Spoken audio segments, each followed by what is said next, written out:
Hi friends, welcome to forex trader Telugu. ఈ వీడియోలో పీ2పీ transactions సేఫ్గా ఎలా చేయాలి. బైనాన్స్, బైబిట్ అండ్ మీరు ఏ క్రిప్టో ఎక్స్చేంజ్ యూస్ చేసినా పీ2పీ ట్రాన్సాక్షన్స్ సేఫ్గా ఎలా చేయాలో చాలా క్లియర్గా చెప్తాను. ఎవరి దగ్గర నుంచి మనం బై చేయాలి, మన దగ్గర ఉన్న క్రిప్టోని ఎవరికి సెల్ చేయాలి, వెరిఫైడ్ సెల్లర్స్ని ఎలా చూస్ చేసుకోవాలి, అదంతా ఈ వీడియోలో చాలా క్లియర్గా చెప్తాను. నాకు ఈ మధ్య టెలిగ్రామ్లో అండ్ మన ఫారెక్స్ ట్రేడర్ తెలుగు గ్రూప్లో చాలా క్వశ్చన్స్ వస్తున్నాయి. పీ2పీ ట్రాన్సాక్షన్స్ చేస్తే బ్యాంక్ అకౌంట్ ఫ్రీజ్ అవుతుందంట కదా. అసలు సేఫ్గా ఎలా చేయాలి, పీ2పీ సేఫేనా, అసలు క్రిప్టో కరెన్సీ ఇండియాలో లీగలా, మనం పే చేయొచ్చా, ఇటువంటి క్వశ్చన్స్ చాలా వస్తున్నాయి. అవన్నీ ఈ వీడియోలో ఆన్సర్ చేస్తాను. ఫస్ట్ ఆఫ్ ఆల్ పీ2పీ ట్రాన్సాక్షన్స్ సేఫ్గా ఎలా చేయాలో మీకు చూపిస్తాను. దానికి వస్తే మీకు టెలిగ్రామ్లో ఈ స్క్రీన్ షాట్స్ సరిపోతాయి. ఇది చూస్తే బైనాన్స్లో మనం పీ2పీ చేయడానికి ఆల్రెడీ బైనాన్స్ మీద ఒక క్లియర్ వీడియో చేశాను. బైనాన్స్ ఎలా యూస్ చేయాలి అండ్ బైబిట్ ఎలా యూస్ చేయాలి, ఈ రెండు వీడియోస్ కూడా మన ఛానల్లో ఉంటే ఒకసారి చెక్ చేయండి. ఈ వీడియో కింద డిస్క్రిప్షన్లో ఇస్తాను. మీరు పీ2పీ చేసేటప్పుడు, బై చేసేటప్పుడు ఇలాంటి పేజ్కి వెళ్తారు. ఇక్కడ మీరు బై చేద్దాం అనుకుంటున్నారు కాబట్టి వీళ్ళందరూ సెల్లర్స్. వీళ్ళ దగ్గర మీరు బై చేస్తారు. ఇక్కడ పీ2పీ ట్రాన్సాక్షన్ చేసేటప్పుడు స్పెషల్లీ మనం చూడాల్సింది వీళ్ళు ఎన్ని ట్రేడ్స్ చేశారు. ఇక్కడ ఒక్క నిమిషం ఆరోతో చూపిస్తాను. వీళ్ళు ఎన్ని ట్రేడ్స్ చేశారు, కంప్లీషన్ ఎంత, కంప్లీట్ చేసిన సక్సెస్ రేట్ ఎంత. ఇది చాలా చాలా ఇంపార్టెంట్. స్పెషల్లీ బైనాన్స్లో చాలా తక్కువ స్కామ్స్. బైబిట్లో నేను అబ్జర్వ్ చేసింది ఏంటంటే చాలా ఎక్కువ స్కామ్స్ చేస్తున్నారు. ఇక్కడ ఈ ట్రేడ్స్ తక్కువ ఉండి లైక్ 1, 2, 5, 6 ఇలా తక్కువ ట్రేడ్స్ ఉండి ఈ కంప్లీషన్ రేట్ ఉంది కదా, ఇది 50%, 40%, 30% కట్ట ఉంటే మాత్రం ఇంకా కంపల్సరీ మనం అది వాళ్ళ దగ్గర బై చేయడం అవాయిడ్ చేయొచ్చు. ఎందుకంటే మోస్ట్లీ వాళ్ళు స్కామర్ అయి ఉంటుంది. కాబట్టి అసలు ఎన్ని ట్రేడ్స్ చేశారు, సక్సెస్ రేట్ ఎంత అంటే ఈ సక్సెస్ రేట్ అనేది ఏంటంటే మనం బై చేయడానికి ఆర్డర్ ప్లేస్ చేస్తాం కదా, చేసిన తర్వాత ఎన్ని ఆర్డర్స్ అలా అంటే ఆర్డర్ ప్లేస్ చేసిన వెంటనే బై చేస్తున్నారు, ఎన్ని ఆర్డర్స్ మామూలుగా ప్లేస్ చేసి సమ్ ప్రాబ్లం వచ్చి క్యాన్సిల్ చేస్తున్నారు అన్నది మనకు ఈ రేట్ ఉంది కదా కంప్లీషన్ అని. ఇది మనకి చెప్తుంది. ఇది ఎంత ఎక్కువ ఉంటే మనకి అంత మంచిది. ఫస్ట్ ఆర్డర్స్ ఎన్ని చేశారో చూసుకోండి, ఆ తర్వాత ఎంత పర్సెంటేజ్ సక్సెస్ రేట్ ఎంత ఉందో చూడండి. ఇది మనం చూసుకోవాల్సింది. దీనికంటే ఇంపార్టెంట్గా ఇందులో కూడా మనకి బైనాన్స్లో వెరిఫైడ్ సెల్లర్స్ అని ఉంటారు. మీకు ఒక్క నిమిషం చూపిస్తాను. వెరిఫైడ్ సెల్లర్స్ ఇదిగోండి, ఇక్కడ చూసారా పక్కన ఎంత క్లీన్గా టిక్ మార్క్తో ఉన్నారు. వీళ్ళ దగ్గర మాత్రమే బై చేయండి. అన్వెరిఫైడ్ సెల్లర్స్కి వెరిఫైడ్ సెల్లర్కి పెద్ద డిఫరెన్స్ ఏమి ఉండదు. 50 పైసా నుంచి 1 రూపీ చేంజ్ ఉంటుంది. వీళ్ళ దగ్గర బై చేస్తే ఐఎమ్ షూర్ మీ అకౌంట్ మాత్రం ఎట్టి పరిస్థితుల్లోని ఎటువంటి బ్లాక్ అవ్వడం కానీ, ఫండ్స్ ఫ్రీజ్ అవ్వడం కానీ ఇటువంటి ఏవి ఉండవు. ఎందుకంటే వీళ్ళు verified and Binance or Bybit దగ్గర సమ్ అమౌంట్ వీళ్ళు ముందుగానే డిపాజిట్ చేసి ఉంచుకుంటారు. అందు గురించే వీళ్ళకి వెరిఫికేషన్ బ్యాడ్జ్ ఇస్తుంది బైనాన్స్ ఆర్ బైబిట్. మీరు ఏ ఎక్స్చేంజ్ యూస్ చేస్తున్నా, ప్రతి ఎక్స్చేంజ్లోని వెరిఫైడ్ సెల్లర్స్ ఉంటారు. వాళ్ళ దగ్గరే కొనండి. వాళ్ళ దగ్గర కొంటే మీకు స్కామ్ మనీ రాదు. మీ అకౌంట్స్ కూడా ఫ్రీజ్ అయ్యే ఛాన్సెస్ చాలా తక్కువ. అండ్ ఇది బైనాన్స్లో, బైబిట్లో కూడా ఒకసారి చూపిస్తాను.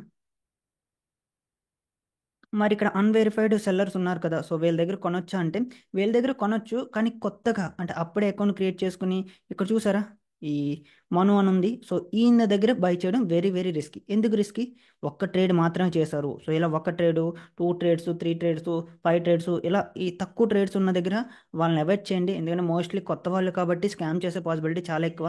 వాళ్ళ అకౌంట్ పోయినా పర్వాలేదు. మాది అంటే అది రెప్యుటేషన్ ఉన్న అకౌంట్ కాదు కదా, కొత్తగా క్రియేట్ చేసుకున్న అకౌంట్. అప్పుడే వాళ్ళు ఆ ప్లాట్ఫామ్లోకి వచ్చారు. వాళ్ళ అకౌంట్ పోయినా పర్వాలేదని కంప్లీట్గా రిస్క్ చేసేసి ఇలాంటి స్కామ్ చేసే పాసిబిలిటీ ఉంటుంది. కాబట్టి ఇలాంటి తక్కువ ట్రేడ్స్ ఉన్న వాళ్ళ దగ్గర నుంచి మనం వాళ్ళతో ట్రాన్సాక్షన్ చేయడం అంత మంచిది కాదు.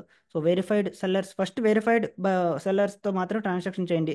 వెరిఫైడ్ సెల్లర్స్ కాకుండా అంటే మాత్రం అన్వెరిఫైడ్లో ఎక్కువ ట్రేడ్స్ చేయాలి. కంప్లీషన్ రేట్ మాత్రం ఎక్కువగా ఉండాలి. ఓకేనా. ఇంకా ఇక్కడ పేమెంట్ మెథడ్స్కి వస్తే మనకి రీసెంట్గా ఇప్పుడు అన్ని ప్లాట్ఫామ్స్ కూడా డిజిటల్ ఈ రూపీ అని మనకి ఆఫర్ చేస్తున్నాయి. పేమెంట్ మెథడ్ కింద ఇప్పుడు చూస్తే ఇది చాలా ఫేమస్ అండ్ ఎక్కువగా ట్రాన్సాక్షన్స్ ఇందులో కూడా జరుగుతున్నాయి. యూపీఐతో పాటు డిజిటల్ ఈ రూపీ కూడా మనం యూస్ చేస్తే మాత్రం మనకి ఈజీగా ఉంటుంది. అంటే ఫోన్పే లాగా యూపీఐ బ్లాక్ అవ్వడం కట్ట ఉండదు. డిజిటల్ ఈ రూపీ చాలా సేఫ్ అండ్ సెక్యూర్ కూడా. యూస్ చేయడానికి ట్రై చేయండి. ఇంకా బైబిట్ విషయానికి వస్తే బైబిట్లో కూడా సేమ్. బైబిట్లో కూడా ఇక్కడ మీరు ఫిల్టర్ మీద క్లిక్ చేసి వెరిఫైడ్ సెల్లర్స్ అని ఒక ఆప్షన్ ఉంటుంది.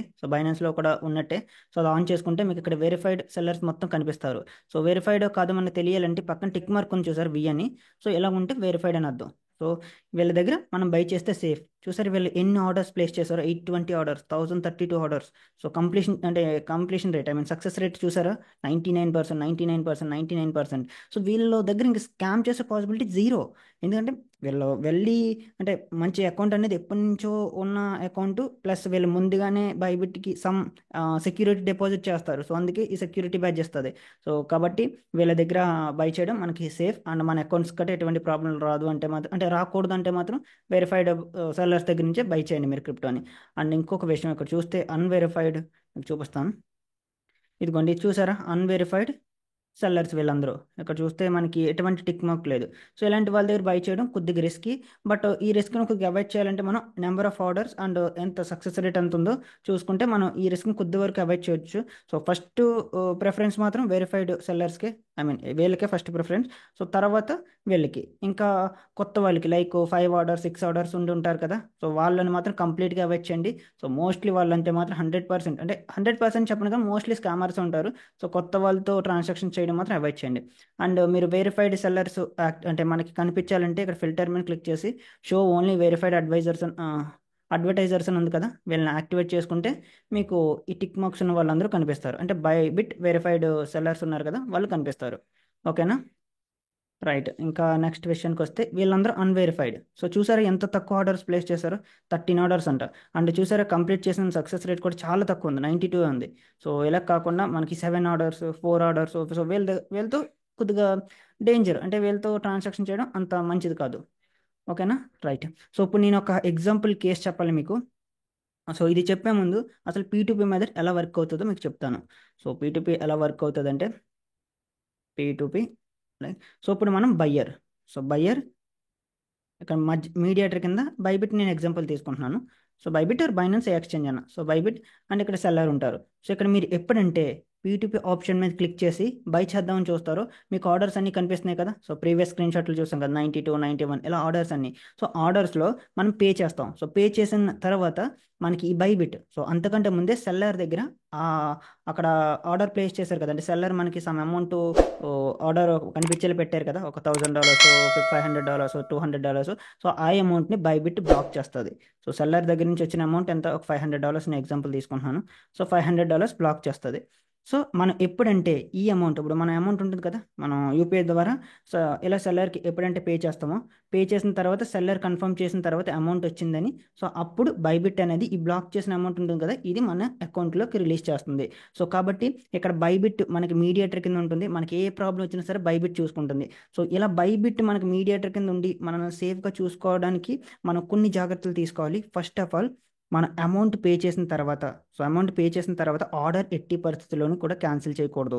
ఇక్కడ చూసారా, నేను అమౌంట్ పే చేసిన తర్వాత ఆర్డర్ పేమెంట్ పెయిడ్ అంటే పేమెంట్ డన్ అనే ఆప్షన్ క్లిక్ చేశాను. సో క్లిక్ చేసిన తర్వాత ఇలా క్యాన్సిల్ ఆర్డర్ అనే ఆప్షన్ వస్తుంది. సో దీన్ని మాత్రం ఎట్టి పరిస్థితుల్లోనూ క్లిక్ చేయకూడదు, ఎందుకంటే ఆల్రెడీ అమౌంట్ అనేది మన అకౌంట్ నుంచి సెల్లర్ అకౌంట్కి వెళ్ళిపోయింది. సో మీరు ఇన్ కేస్ ఈ క్యాన్సిల్ ఆర్డర్ మీద క్లిక్ చేస్తే ఇంక ఇప్పుడు బైబిట్ హోల్డ్ చేసిన $500 రిలీజ్ చేసేస్తుంది. ఇంకా వాళ్ళ సెల్లర్కి బయ్యర్కి ట్రాన్సాక్షన్ కంప్లీట్ అయిపోయిందేమో, ఓకే ఇంకా మనం ఈ ఫండ్స్ను హోల్డ్ చేయడం అవసరం లేదు అని రిలీజ్ చేసేస్తుంది. అప్పుడు ఏం చేస్తాడు ఈ సెల్లర్, వేరే అకౌంట్కి వేరే ఎక్స్చేంజ్కి ట్రాన్స్ఫర్ చేసేసుకుంటాడు. సో అందుకే వన్స్ ఇక్కడ ఏంటి, ఫస్ట్ ఆఫ్ ఆల్ మనం యూపీఐ సెలెక్ట్ చేసుకున్నాం. సో యూపీఐతో సెల్లర్కి పేమెంట్ చేస్తాం. సో సెల్లర్కి పేమెంట్ చేసిన తర్వాత మనకి చార్ట్ ఆప్షన్ ఉంటుంది కదా, సో చార్ట్లో పేమెంట్ స్క్రీన్ షాట్ పంపిస్తారు. పేమెంట్ స్క్రీన్ షాట్ పంపించిన చేస్తాను, చెక్ చేసుకోండి నేను పేమెంట్ చేస్తాను, ఇదిగోండి యూపీఐ ట్రాన్సాక్షన్ రిసిప్ట్ అని పంపిస్తారు. సో ఆ తర్వాత సెల్లర్ చెక్ చేసుకున్న తర్వాత మనీ వచ్చిందని మీకు పేమెంట్ రిలీజ్ చేస్తే ఆ అమౌంట్ అనేది మీకు వాలెట్లోకి వచ్చేస్తుంది, అంటే మీ బైబిట్ అకౌంట్లోకి వచ్చేస్తుంది. లేదు నాకు పేమెంట్ రాలేదు, సో రాలేదు అని సెల్లర్ అంటున్నారు, సో నేను మాత్రం పే చేస్తాను, ఇప్పుడు ఎలా అంటే మీరు ఏం టెన్షన్ పడవసరం లేదు. సో మీకు బైబిట్ ఉంది కదా, వీళ్ళ సపోర్ట్ టీము మీరు క్యాన్సిల్ అండ్ ఆర్డర్ క్యాన్సిల్ కొట్టలేను అని చెప్పు, మీకు ఎటువంటి ప్రాబ్లం లేదు. సో బైబిట్ నుంచి సపోర్ట్ టీం మీకు 15 మినిట్స్లో వస్తారు. సో అప్పీల్ చేస్తే సో వాళ్ళు వచ్చి మీరు మీరు చేసిన పేమెంట్ ఉంటుంది కదా, వాళ్ళు తీసుకుంటారు, అంటే వాళ్ళ చార్ట్లోకి యాడ్ అవుతారు. సో మీరు వాళ్ళకి పంపించిన చార్ట్ చేసిన డేటా మొత్తం చూస్తారు. సో ఆ పేమెంట్ ప్రూఫ్ చెక్ చేస్తారు. అప్పుడు సెల్లర్ కూడా మీకు రాలేదు అంటున్నారు కాబట్టి మీ బ్యాంక్ స్టేట్మెంట్ పంపించండి, మీకు అసలు లాస్ట్ ఈరోజు చేసిన ట్రాన్సాక్షన్స్ మొత్తం చూపించండి అని చెప్తారు. సో అప్పుడు తప్పు ఎవరో అయిపోయింది అక్కడ తెలుస్తుంది కదా, బ్యాంక్ స్టేట్మెంట్ మనం మ్యానిపులేట్ చేయలేం కదా. సో తప్పకుండా తెలుస్తుంది కాబట్టి సో ఇక్కడ తప్పు ఎవరిది ఉందో చూసి, సో తప్పు ఒకవేళ సెల్లర్ది ఉంటే సో సెల్లర్ అకౌంట్ బ్లాక్ చేయడం, బయర్ది ఉంటే బయర్ అకౌంట్ బ్లాక్ చేసి ఆ ట్రాన్సాక్షన్ అలా సెటిల్ చేస్తారు. సో కాబట్టి ఏం ప్రాబ్లం ఉండదు, మీరు జాగ్రత్తగా ఈ టర్మ్స్ అండ్ కండిషన్స్ జాగ్రత్తగా చూసుకొని సో వన్స్ పే చేసిన తర్వాత ఎట్టి పరిస్థితుల్లోనే ఆర్డర్ క్యాన్సిల్ చేయకుండా సో మీరు చేస్తే మాత్రం సేఫ్గానే ఉంటుంది. సో ఇక్కడ కొన్ని ఇంపార్టెంట్ పాయింట్స్ చెప్పాలి, సో జాగ్రత్తగా వినండి. ఫస్ట్ ఆఫ్ ఆల్ ఇక్కడ మీరు పే చేసేటప్పుడు వేరే వాళ్ళకి పే చేస్తారు కదా, మీ అకౌంట్ నుంచి మాత్రమే పే చేయండి. మళ్ళీ చెప్తున్నాను కదా, మీ ఫ్యామిలీ అంటే మీ ఫ్యామిలీ మెంబర్స్ అకౌంట్స్ లేదా మీ ఫ్రెండ్స్ అకౌంట్స్ నుంచి మాత్రం పే చేస్తే వాళ్ళు రిలీజ్ చేయరు. సో థర్డ్ పార్టీ పేమెంట్స్ ఎలా ఉండదు. సో వాళ్ళు మీకు పే చేసినా సరే మీరు వాళ్ళకి పే చేసినా సరే ఓన్లీ బైనాన్స్లో ఏ నేమ్తో ఉందో ఆ అకౌంట్ యూస్ చేస్తే మాత్రమే వాళ్ళు రిలీజ్ చేస్తారు. మీరు ఒకవేళ సెల్లర్ అయ్యుండి ఎవరికైనా రిలీజ్ చేయాలన్నా మీరు కూడా అలాగా అంటే బైబిట్ అండ్ వాళ్ళు పే చేసిన రెండు నేమ్స్ మ్యాచ్ అవ్వాలి. So third party accounts use చేయకూడదు, అది నెంబర్ 1 రూల్. ఓకేనా. అండ్ తర్వాత మనకి ఇక్కడ చూస్తే అదొక నెంబర్ 1 రూల్ కదా. ఇక్కడ చూస్తే ఇది చాట్ బాక్స్, అంటే మనం ఆర్డర్ ప్లేస్ చేసిన తర్వాత సెల్లర్తో మనం మాట్లాడొచ్చు. ఇక్కడ హాయ్ అని మెసేజ్ పెట్టి నేను పే చేస్తున్నాను అంటే వాళ్ళు పే చేయమంటారు. సో పే చేయమన్న తర్వాత మనం పే చేస్తాం. సో పే చేసిన రిసిప్ట్ గట్రా ఇక్కడ నుంచి పంపించుకొని చార్జ్ చేయొచ్చు. ఓకేనా. సో ఇక్కడ చూస్తే ఇది నేను రీసెంట్గా చేసిన ట్రాన్సాక్షన్. సో ఒక ట్రాన్సాక్షన్ చేశాను నేను రీసెంట్గా, ఎంత అంటే 1 మినిట్, రీసెంట్గా 14,000. సో 14,000 ఈ ఈ పర్సన్ పంపించాను. ఇక్కడ నేను ఒక మిస్టేక్ చేశాను. సో నా ఫండ్స్ ఎలా వచ్చాయి, సో ఏం చేస్తే పోతాయి, ఎలాంటి అంటే స్కామ్ ఎలా చేస్తారో మీకు క్లియర్గా చెప్తాను. సో ఇక్కడ చూస్తే నేను యూపీఐ ఆప్షన్ సెలెక్ట్ చేసుకున్నాను. సో యూపీఐ ఆప్షన్ సెలెక్ట్ చేసుకున్న తర్వాత ఇక్కడ క్లియర్గా డిస్క్రిప్షన్లో ఏం రాశారు అంటే టర్మ్స్ అండ్ కండిషన్స్లో ముందుగా ఏం రాశారంటే మీరు ఎయిర్టెల్ పేమెంట్స్ బ్యాంక్తో మాత్రమే పే చేయాలి. సో ఫోన్పే కానీ గూగుల్ పేతో కానీ పే చేస్తే నేను క్రిప్టోని రిలీజ్ చేయను అని చెప్పారు. బట్ నేను ఈ మెసేజ్ చదవకుండా నేను ఫోన్పేతో పే చేస్తాను. సో ఫోన్పేతో పే చేసిన తర్వాత వాళ్ళు నాకు ఏం చెప్పారంటే ఈ మెసేజ్ మీరు ఎందుకు చదవలేదు, ఇక్కడ నేను ఏం చెప్పాను క్లియర్గా ఎయిర్టెల్ పేమెంట్స్ బ్యాంక్ అంటే ఎయిర్టెల్ పేమెంట్ థ్యాంక్స్ యాప్ ఉంటుంది కదా దాని నుంచి పే చేయమని కదా, మీరు ఎందుకు ఫోన్పే గూగుల్ పే నుంచి పే చేశారు. సో ఆర్డర్ క్యాన్సిల్ చేసేయండి, నేను మీ అమౌంట్ రీఫండ్ చేసేస్తాను. సో ఆర్డర్ ముందు క్యాన్సిల్ చేసేయండి, మీ అమౌంట్ రీఫండ్ చేసేస్తాను. సో తర్వాత మీరు వేరే వాళ్ళ దగ్గర బై చేసుకుందరు కానీ అన్నారు. సో ఇక్కడ నాకు తెలుసు కదా నేను ఆర్డర్ క్యాన్సిల్ ఎందుకు చేస్తాను, ముందు ఆల్రెడీ నేను పంపించేశాను. సో పంపించేసిన తర్వాత వాళ్ళేంటి బైబిట్ వాళ్ళు చెప్పినా సరే మనం క్యాన్సిల్ చేయకూడదు. వన్స్ ఇది చాలా చాలా ఇంపార్టెంట్ పాయింట్, వన్స్ అమౌంట్ మీ అకౌంట్ నుంచి వేరే వాళ్ళ అకౌంట్కి వెళ్తే మీరు ఆర్డర్ ఎట్టి పరిస్థితుల్లోనే క్యాన్సిల్ చేయకూడదు.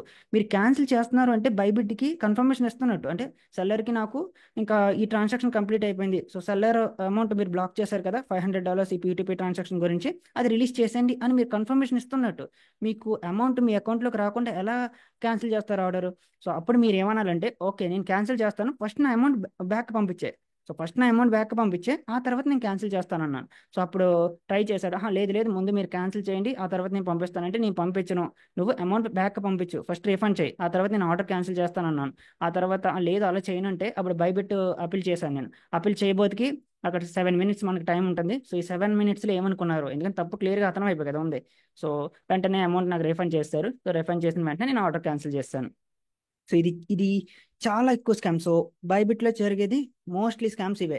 ఇక్కడ ఎయిర్టెల్ పేమెంట్స్ బ్యాంక్స్ అని ఇక్కడ ఎయిర్టెల్ పేమెంట్స్ బ్యాంక్ అని రాస్తారు, మనం చూసుకోం ఫోన్పే గూగుల్ పేతో పే చేస్తాం. సో అప్పుడు మీరు తప్పు చేశారు అంటారు. ఇక్కడ మోస్ట్లీ చాలా మంది ఏం చేస్తారంటే వాళ్ళ మాటలు నమ్మి ఆర్డర్ క్యాన్సిల్ చేసేస్తారు. ఎప్పుడంటే ఆర్డర్ క్యాన్సిల్ చేస్తారు అప్పుడు బైబిట్ ఫండ్స్ రిలీజ్ చేసేస్తుంది, వాళ్ళు వేరే క్రిప్టో ఎక్స్చేంజ్కి ట్రాన్స్ఫర్ చేసేసుకుంటారు. సో మీరు ఎంత పెద్ద తప్పు చేసినా వాళ్ళు ఒక పేమెంట్ బ్యాంక్ నుంచి పే చేయండి అని చెప్పినా సరే మీరు చూసుకోకుండా వేరే పేమెంట్ యాప్స్ నుంచి పే చేసినా సరే వన్స్ అమౌంట్ మీ అకౌంట్లో డెబిట్ అయ్యి వేరే వాళ్ళ అకౌంట్లో క్రెడిట్ అయిందంటే ఆ సెల్లర్ అకౌంట్లో క్రెడిట్ అయిందంటే మీరు ఏం టెన్షన్ పడవసరం లేదు. మీరు చూసుకోకుండా పే చేసినా సరే పర్వాలేదు. సో బైబిట్ వాళ్ళు చూసి నేను ఎలా చూసుకోకుండా పే చేస్తాను చదవకుండా అంటే వాళ్ళు అర్థం చేసుకుంటారు, ఎందుకంటే వాళ్ళు మనకే సపోర్ట్ చేస్తారు. ఎందుకంటే క్లియర్గా నువ్వు ఏ మెథడ్ అంటే యూజ్ చేయి, మనీ వాళ్ళ అకౌంట్కి వెళ్ళిందా లేదా.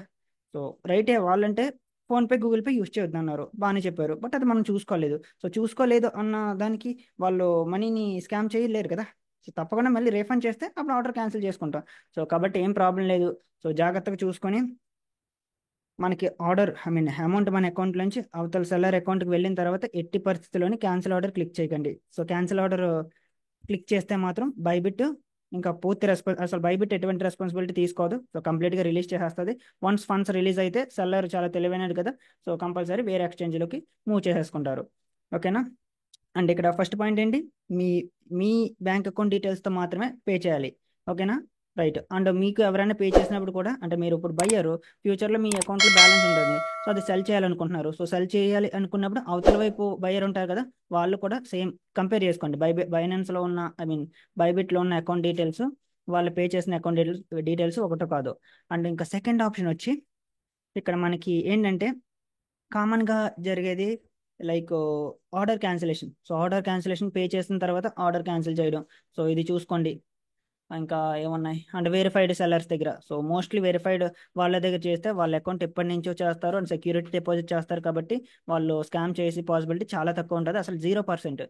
సో ఇలా ఈ 3 రూల్స్ ఫాలో అవుతే మీకు ఎటువంటి స్కామ్స్ జరగవు. అండ్ ఇక్కడ ఇంకొకటి ఏంటంటే ఇప్పుడు మీరు బయ్యర్ కదా, సో ఒక్కొక్కసారి ఒక సెల్లర్ ఏమంటారంటే మీరు పేమెంట్ చేసిన తర్వాత Aadhaar card front to back PAN card పంపించమంటారు. సో పంపించాలంటే పంపించాలి, ఎందుకంటే అది వాళ్ళ డేటా కలెక్ట్ చేసుకోవడం వాళ్ళ అంటే Bybit or Binance terms and conditions లో కూడా ఉంది, డేటా ట్రాన్స్ఫర్ చేసుకోవాలి. ఎందుకంటే ఫ్యూచర్ లో ఏమన్నా ఫ్రాడ్ ట్రాన్సాక్షన్స్ గట్రా వచ్చి వాళ్ళ అకౌంట్ గట్రా బ్యాన్ అయింది అనుకోండి, సో ఏ ట్రాన్సాక్షన్ వల్ల బ్యాన్ అయింది, సో ఏంటి అని వాళ్ళకి ఉండాలి కదా, అసలు ఎవరితో ట్రాన్సాక్షన్ చేశాను అని ఉండాలి. కాబట్టి తప్పకుండా వాళ్ళ డేటా తీసుకుంటారు. సో వాళ్ళు అడుగుతారు, మీరు ఇవ్వచ్చు, దానివల్ల మీకు ఏం ప్రాబ్లం ఉండదు. అండ్ మీరు కూడా ఒకనొక టైంలో సెల్ చేస్తారు కదా, అంటే ఇప్పుడు బయ్యర్ ఫ్యూచర్లో సెల్లర్ అవుతారు కదా, సో అప్పుడు మీరు కూడా వాళ్ళ డేటాను అడగొచ్చు. అంటే బయ్యర్ ట్రాన్సాక్షన్ చేసిన తర్వాత Aadhaar card, pan card, Aadhaar back front and pan card ఈ డీటెయిల్స్ మాత్రం తప్పకుండా కలెక్ట్ చేసుకుని ఉంచుకోండి. సో ఎందుకంటే ఇవి మీకు ఫ్యూచర్లో ఉపయోగపడతాయి. సో ఎప్పుడన్నా మీ అకౌంట్ బ్లాక్ అయినా మీ పీ2పీ ట్రాన్సాక్షన్స్ వల్ల ఏమైనా స్కామ్ మనీ మీ అకౌంట్లోకి వచ్చి బ్లాక్ అయిందని ఏమన్నా వచ్చినా సరే, ఐ మీన్ ఏమైనా సైబర్ కంప్లైంట్స్ ఏమైనా వచ్చినా సరే మీకు ఉంటుంది, అంటే ప్రూఫ్స్ ఉంటాయి. సో ఆ ఆధార్ కార్డ్ బేస్ చేసుకొని అంటే వాళ్ళని ట్రాక్ చేయడానికి గట్రా వీలవుతుంది. మోస్ట్లీ అలా జరగు, బట్ తీసుకోవడంలో తప్పలేదు కదా, అంటే కంపెనీ చెప్తుంది కదా తీసుకోండి, డేటా షేర్ చేసుకోండి, డేటా ఎప్పుడు మీ సేఫ్టీకి ఉంచుకోండి. సో కలెక్ట్ చేసుకొని ఉంచుకోవడంలో మనకి బెనిఫిట్ అవుతుంది. సో వాళ్ళు అడిగిన ఇవ్వండి, మీరు అడిగినా సరే వాళ్ళు ఇస్తారు. ఓకేనా? రైట్. సో స్కామ్ చేద్దామని ట్రై చేయకండి. సో మళ్ళీ చెప్తున్నాను, మీరు స్కామ్ చేద్దామని ట్రై చేస్తే కంప్లీట్గా మీ అకౌంట్ పోతుంది. అండ్ మీరు వెరిఫైడ్ కాబట్టి కేవైసీ డీటెయిల్స్ ఉంటాయి. సో మరి అంటే మీరు ఏమన్నా స్కామ్ చేద్దామని చూస్తే వెరిఫైడ్ డీటెయిల్స్ బైబిట్ దగ్గర ఉంటాయి కాబట్టి ఈజీగా దొరుకుతారు. సో అందుకే మీరు స్కామ్ చేయకండి, వాళ్ళని స్కామ్ చేయనికండి. సో చెప్పిన రూల్స్ అని పర్ఫెక్ట్గా ఫాలో అవ్వండి. Okay guys. సో ఇంకేమైనా డౌట్స్ ఉంటే డిస్క్రిప్షన్లో మన టెలిగ్రామ్ గ్రూప్ లింక్ ఉంటుంది, సో జాయిన్ అవ్వండి. అండ్ మీకు ఏ డౌట్స్ ఉన్నా సరే మన గ్రూప్లో అడగండి, మన గ్రూప్ వాళ్ళు ఆన్సర్ చేస్తారు. అండ్ మనం ఫ్రీగా ఫారెక్స్ సంబంధించిన కంప్లీట్ కోర్సు మన గ్రూప్లో అప్లోడ్ చేయడం జరిగింది. సో పిన్నెడ్ మెసేజ్ చెక్ చేయండి, ఒకసారి జాయిన్ అవ్వి. సో కంప్లీట్ కోర్స్ ఉంటుంది. ఓకే. సో ఈ వీడియో నచ్చితే ఛానల్ని సబ్స్క్రైబ్ చేసుకుని వీడియోని లైక్ చేయండి. Okay guys, thank you for watching. Next వీడియోలో మళ్ళీ కలుద్దాం.